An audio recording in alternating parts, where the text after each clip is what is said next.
ആ രാത്രി വീട്ടിലെ പഴയ മതിലിലെ ഘടികാരം 12 അടിച്ചപ്പോൾ അടുക്കളയിൽ ആരോ പാത്രം വലിച്ചിഴയ്ക്കുന്ന ശബ്ദം കേട്ടു. വീട്ടിൽ ഞാൻ മാത്രമായിരുന്നു. പക്ഷേ മുകളിലെ മുറിയിൽ നിന്നൊരു കുഞ്ഞിൻ്റെ ചിരി കേട്ടപ്പോൾ എൻ്റെ രക്തം തണുത്തുപോയി. ഇങ്ങനെ അവസാനം വരെ പേടിപ്പിക്കുന്ന കഥകൾ ഇഷ്ടമാണെങ്കിൽ ഇപ്പോൾ തന്നെ ചാനൽ സബ്സ്ക്രൈബ് ചെയ്ത് ബെല്ലൈക്കൺ അമർത്തൂ. കാരണം ഇന്നത്തെ കഥ കേട്ടുകഴിഞ്ഞാൽ ഇന്ന് രാവ് നിങ്ങൾക്ക് ഒറ്റയ്ക്ക് ഉറങ്ങാൻ പോലും പേടി തോന്നും. ആ പഴയ വീട്ടിലേക്ക് ആരും താമസിക്കാൻ വരാറില്ലായിരുന്നു.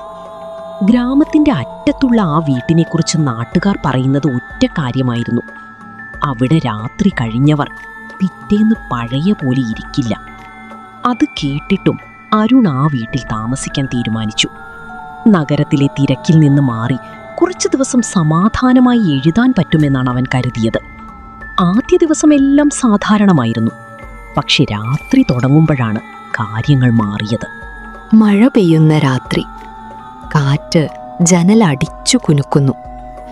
വീട്ടിലെ വൈദ്യുതി പെട്ടെന്ന് പോയി. മൊബൈലിൻ്റെ ടോർച്ച് തെളിച്ച് അരുൺ ഹാളിലൂടെ നടന്നു. അപ്പോൾ മതിലിൽ തൂങ്ങിയിരുന്ന പഴയ ഫോട്ടോയിൽ ഒരു കാര്യം കണ്ടു.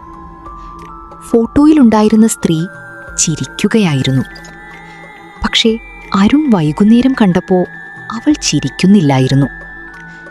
അവൻ പതുക്കെ അടുത്തേക്ക് നടന്നു.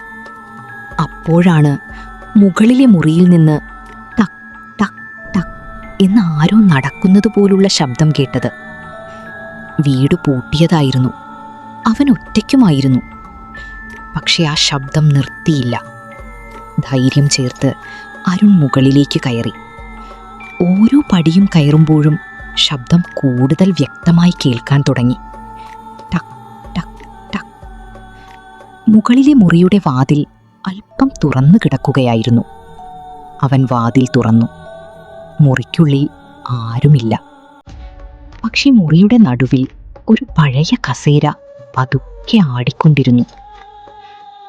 അവൻ്റെ പിന്നിൽ ആരോ ശ്വാസം വിടുന്നതുപോലെ തോന്നി. അരുൺ തിരിഞ്ഞു നോക്കി.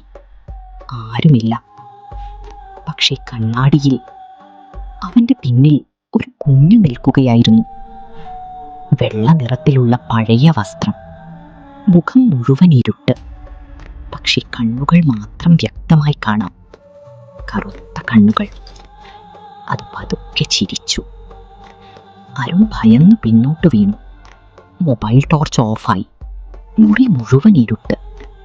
അവൻ വിറച്ച് ടോർച്ച് ഓണാക്കാൻ ശ്രമിച്ചു. അപ്പോൾ തന്നെ ചെവിക്ക് അടുത്തൊരു ശബ്ദം: "നീ എന്നെ കണ്ടല്ലോ." അവൻ നിലവിളിച്ച് താഴേക്കോടി. പക്ഷെ താഴെ എത്തിയപ്പോൾ വീട്ടിൻ്റെ പ്രധാന വാതിൽ തുറക്കാനായില്ല. അവൻ എത്ര വലിച്ചാലും അത് തുറന്നില്ല. പിന്നിൽ വീണ്ടും ആ കുഞ്ഞിൻ്റെ ചിരി. പതുക്കെ പതുക്കെ അതടുത്തേക്ക് വന്നു. അരുൺ തിരിഞ്ഞു നോക്കിയപ്പോൾ ആ കുഞ്ഞ് ഇപ്പോൾ അവൻ്റെ മുന്നിൽ തന്നെ നിൽക്കുകയായിരുന്നു. അതിൻ്റെ കയ്യിൽ ഒരു പഴയ ഫോട്ടോ. അത് അരുണിന് നീട്ടി. വിറച്ചുകൊണ്ടവൻ ഫോട്ടോ നോക്കി. അതിൽ ആ വീട്ടിൻ്റെ മുന്നിൽ നിൽക്കുന്നത് അരുൺ തന്നെയായിരുന്നു. പക്ഷേ ഫോട്ടോയുടെ കോണിൽ എഴുതിയിരുന്ന വർഷം 20 വർഷം പഴയത്. അവൻ്റെ ശ്വാസം നിൽക്കുന്നത് പോലെ തോന്നി.